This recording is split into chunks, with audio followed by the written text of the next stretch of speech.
রাজশাহীতে ট্রাকের সঙ্গে অ্যাম্বুলেন্সের সংঘর্ষে ৩ জনের মৃত্যু হয়েছে, আহত হয়েছেন আরও ৩ জন। এই মুহূর্তে ঘটনাস্থল গোদাগাড়ির রাজাবাড়ি এলাকায় আছেন রিপোর্টার মওদুদ রানা। বিস্তারিত জানতে সরাসরি যাচ্ছি তার কাছে। রাজশাহী চাঁপাইনবাবগঞ্জ মহাসড়কে একটি ট্রাক এবং একটি অ্যাম্বুলেন্সের মুখোমুখি সংঘর্ষে ৩ জন নিহত হয়েছেন এবং আরও ৩ জন আহত হয়ে রাজশাহী মেডিকেল কলেজ হাসপাতালে চিকিৎসাধীন রয়েছেন। আমরা এই মুহূর্তে ঘটনাস্থলে রয়েছি। এটি রাজশাহীর গোদাগাড়ি উপজেলার রাজাবাড়ি চেকপোস্টে।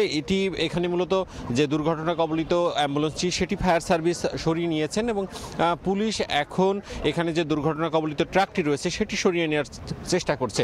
এবং আমরা স্থানীয়দের কাছ থেকে যেটি শুনতে পেয়েছি তারা বলছেন সকালের দিকে রাজশাহীর গোদাগাড়ি উপজেলা স্বাস্থ্য কমপ্লেক্স থেকে একটি অ্যাম্বুলেন্সে ৫ জন রাজশাহীর দিকে রওনা হন এবং তারা ঘটনাস্থলে আসার পর খুলনা থেকে ছেড়ে আসা এই ট্রাকটি টমেটো বোঝাই করে তারা গোদাগাড়ি আসছিলেন এবং এখানে যখন অ্যাম্বুলেন্সটি আসে ঠিক তার বিপরীত দিক থেকে এই ট্রাকটি অ্যাম্বুলেন্সটিকে ধাক্কা দেয় এবং অ্যাম্বুলেন্সটি উল্টে গেলে সেই অ্যাম্বুলেন্সে থাকার চালক এবং ২ জন নারী তারা ঘটনাস্থলেই নিহত হন এবং অপর ২ জন আহত হন।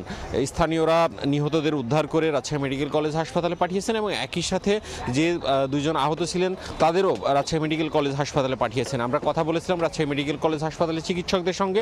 তারা যে বলছেন যে আহত যে ২ জন রয়েছেন তাদের অবস্থাও আসলে গুরুতর এবং এই সড়ক দুর্ঘটনার পরপরই কিন্তু এই রাজশাহী চাঁপাইনবাবগঞ্জের যে মহাসড়ক সেখানে যানজটের সৃষ্টি হয়। পুলিশ এবং ফায়ার সার্ভিস যানজট সরানোর চেষ্টা করছে এবং আমরা দেখতে পাচ্ছি যে এখন গাড়ির চলাচল সচল রয়েছে। এই ছিল রাজশাহী থেকে আমার কাছে সর্বশেষ।